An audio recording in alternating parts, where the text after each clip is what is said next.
Notre invité politique ce matin, c'est Olivier Faure. Bonjour. Bonjour. Merci beaucoup d'être avec nous, premier secrétaire du Parti Socialiste. On est ensemble pendant 20 minutes pour une interview en partenariat avec la presse quotidienne régionale, représentée par Julien Lécuyer de La Voix du Nord. Bonjour Julien. Bonjour Oriane. Monsieur Faure. Bonjour Julien. Et Olivier Faure. Et oui, on commence bien sûr avec vous par le décès, la disparition de Valéry Giscard d'Estaing. On l'a appris hier soir, tard. Qu'est-ce que vous retenez, vous, de Valéry Giscard d'Estaing ? Bon, c'est une page qui se tourne, en fait. Alors, j'étais très jeune quand il est devenu président, mais j'ai des souvenirs assez précis parce que quand il a été élu en 1974, j'avais 6 ans. Et je me souviens de la mort de Pompidou parce que c'était la mort d'un président, même et surtout en exercice, c'est toujours un moment d'émotion collective. Et je me souviens que dans la cour de récréation, en fait, quelqu'un était venu, avait dit « le président est mort ». Et moi qui savais à peine ce qu'était un président, j'ai découvert la vie politique à ce moment-là et j'ai suivi très petit, en fait, la campagne de 1974. Alors, à ma façon, c'est-à-dire que je voyais mes parents qui regardaient toutes les professions de foi. Et finalement, Giscard était celui que personne n'attendait, puisque la réalité de 1974, c'est qu'on pense que ça va être Chaban ou Mitterrand, et finalement, c'est Giscard qui l'emporte. Et donc, c'était la preuve que dans la vie politique, rien n'est jamais gagné, rien n'est jamais perdu. La question principale, c'est la détermination, et à ce moment-là, c'est lui qui l'avait. Et c'est un message qui est encore d'actualité, on imagine. Ça reste d'actualité. VGE, pour vous, c'est aussi le modernisateur, l'homme des réformes ? Oui, ça a été sur le terrain sociétal, dirait-on aujourd'hui, l'initiateur de grandes réformes. Il est celui qui a permis le vote à 18 ans, qui a légalisé l'interruption volontaire de grossesse. Personne ne s'en souvient, mais il est aussi celui qui a permis le divorce par consentement mutuel.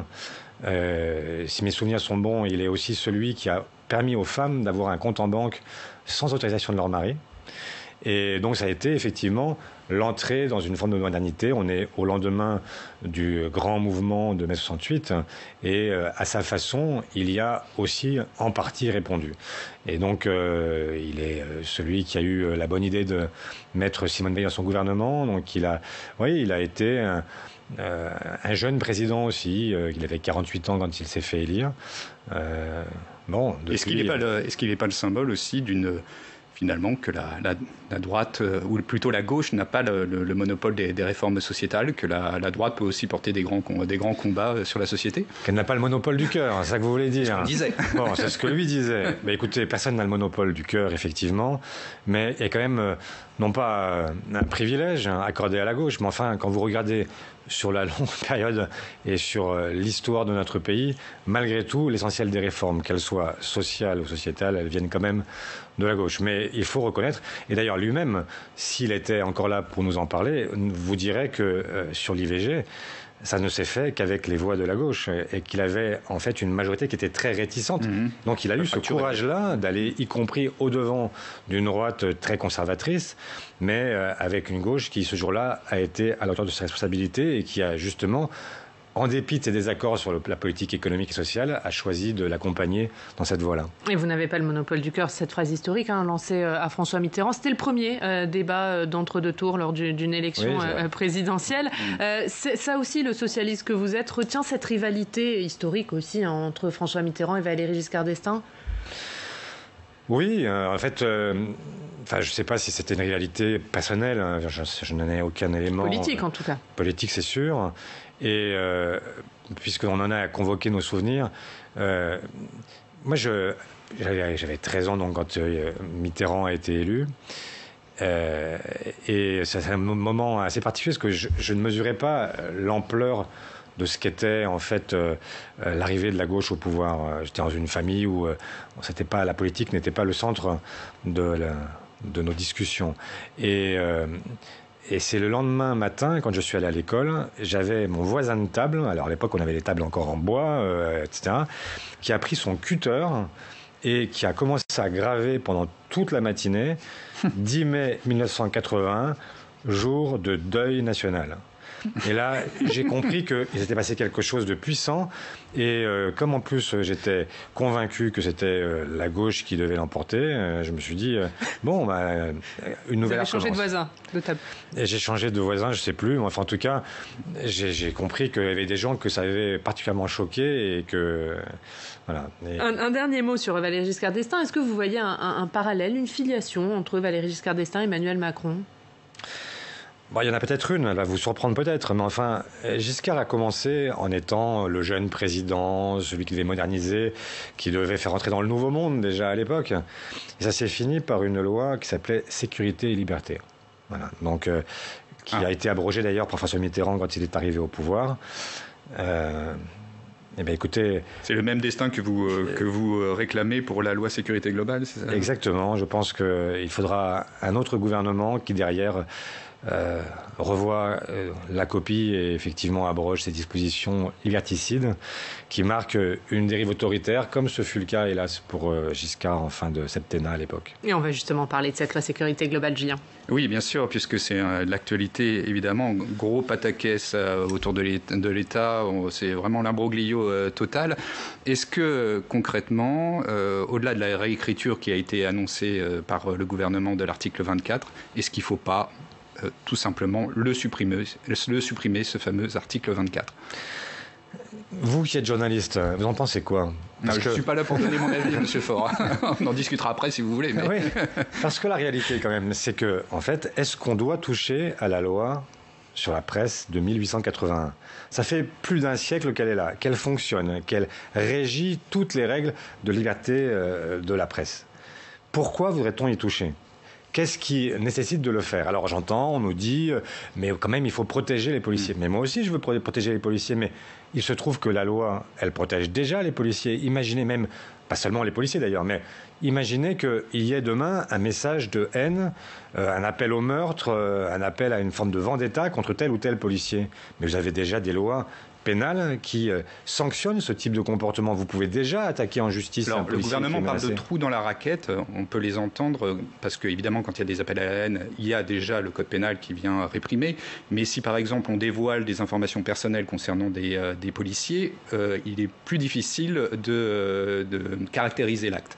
Alors, est-ce qu'il n'y avait pas quand même un article de loi à construire pour protéger davantage les forces de l'ordre ? Alors, c'est quand même pas seulement les forces de l'ordre, il y a les enseignants, etc. Il y a beaucoup de gens, mais je ne vois pas le rapport dans ces cas-là avec la loi de 1881. Quel est le rapport ? Pourquoi touche-t-on à la loi sur la presse pour parler de ce que vous évoquez ?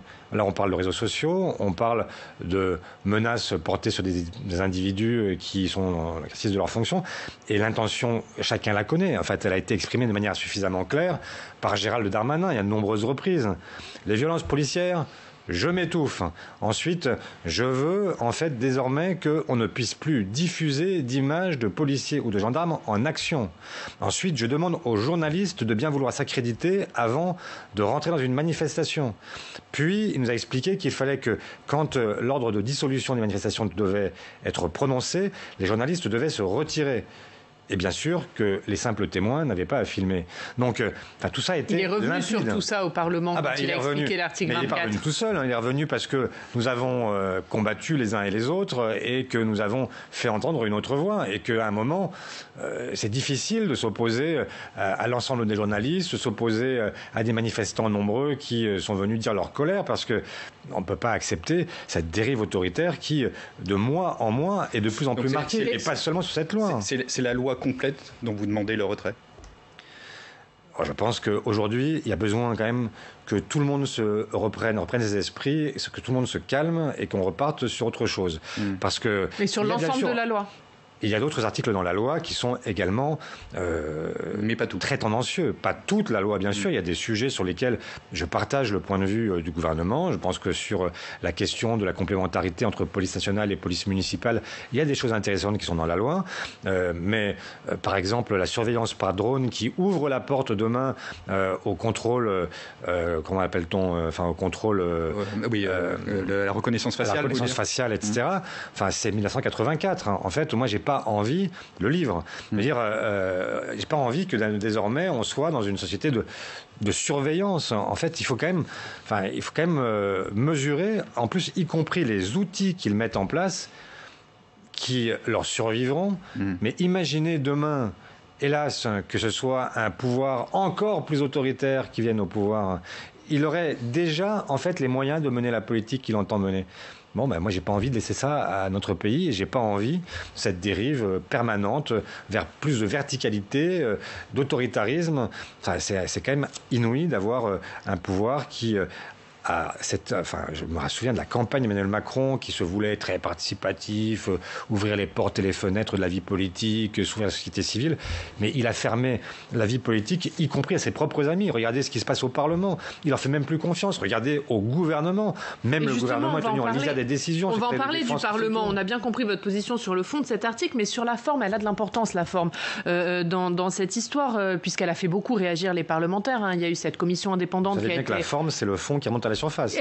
Il y a eu cette commission indépendante qui a été annoncée par Jean Castex, dont on n'entend plus trop parler.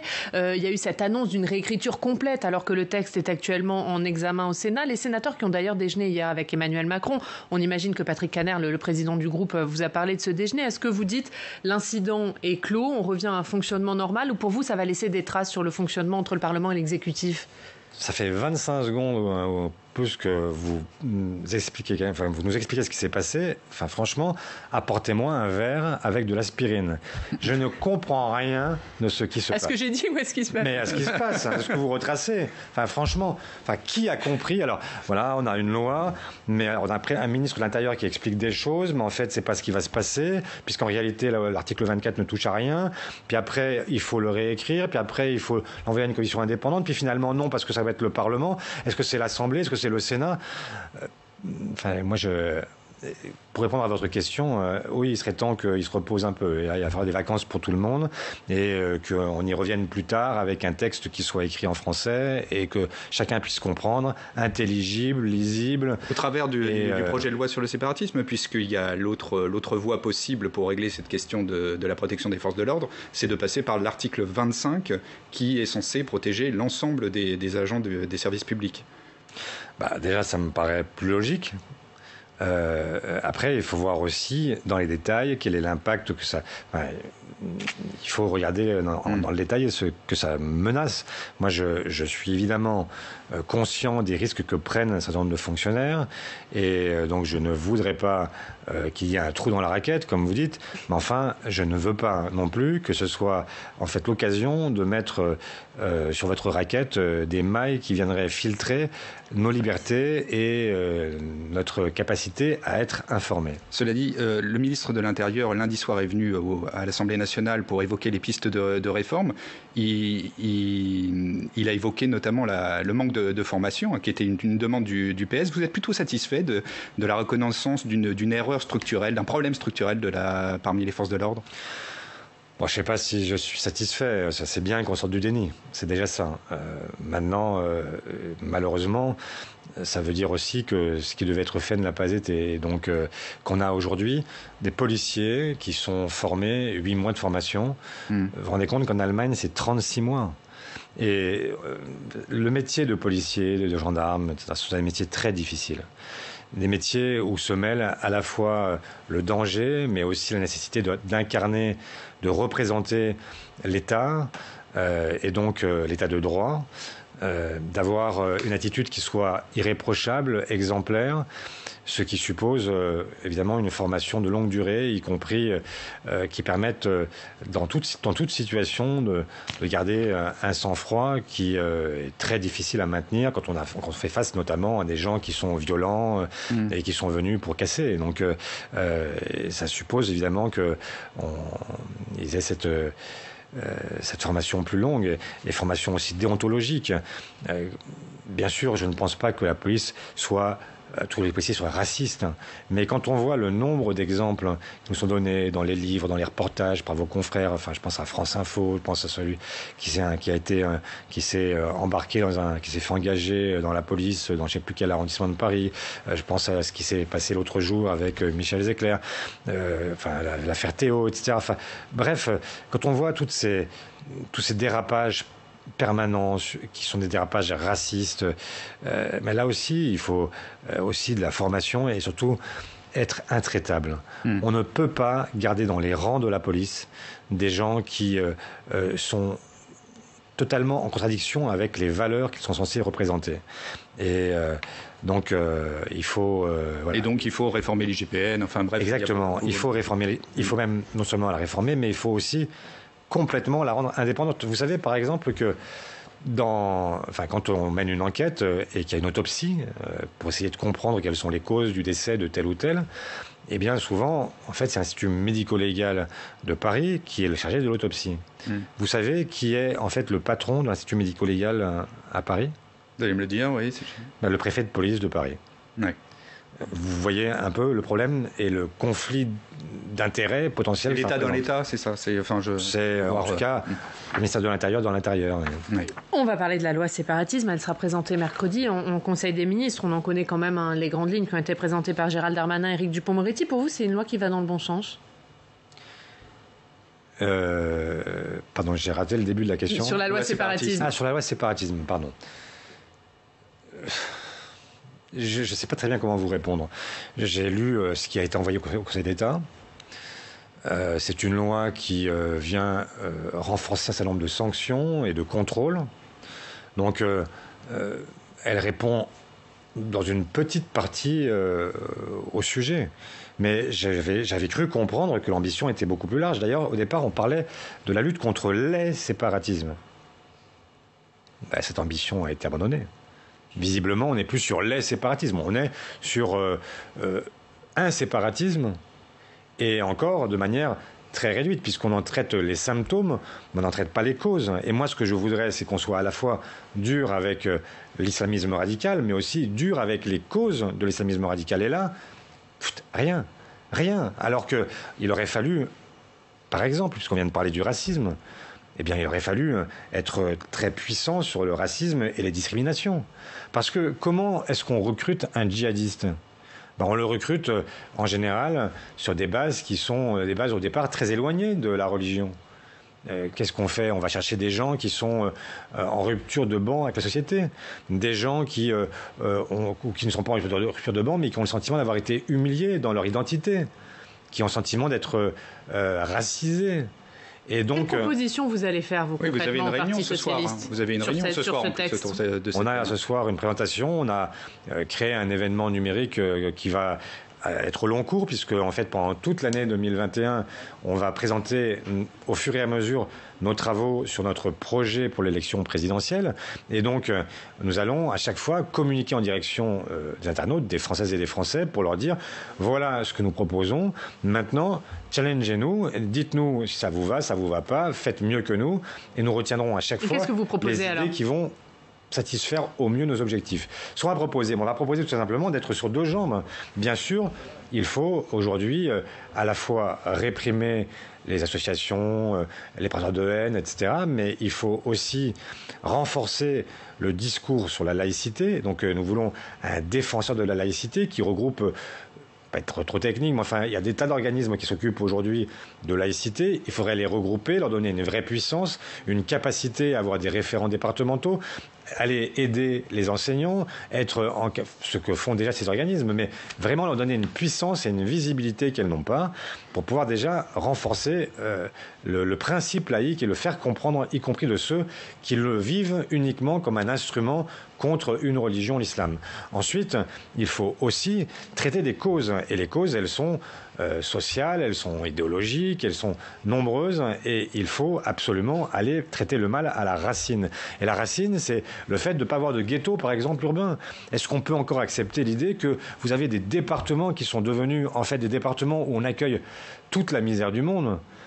Et ce sont ces départements-là seuls qui doivent faire face à tout, à la fois les réfugiés, l'hébergement d'urgence, le logement social, les mineurs isolés. C'est, pour ne prendre que l'exemple de la Seine-Saint-Denis, et quand je vois mon ami Stéphane Troussel, président du département, ou les maires qui m'en parlent, je pense encore à Mathieu Hanotin, dont j'étais dans sa commune il y a quelques jours, pour aller dans une école justement parler de la République et de laïcité, mais c'est pas normal qu'il y ait des communes qui supportent tout, d'autres qui n'ont rien rien, qui considère que la solidarité, c'est pour les autres. Ben non, en fait, la mixité sociale, scolaire, c'est indispensable si nous voulons éviter les ghettos et donc éviter, en fait, ce terreau sur lequel prospèrent tous ceux qui sèment la haine. Et le temps file, malheureusement, Olivier Faure. Un mot sur l'autre actualité du jour, c'est la crise sanitaire, évidemment, Julien. Oui, ce soir, le Premier ministre va présenter les détails de la stratégie vaccinale, notamment, et certainement d'autres choses. Qu'est-ce que vous attendez de cette conférence de presse ?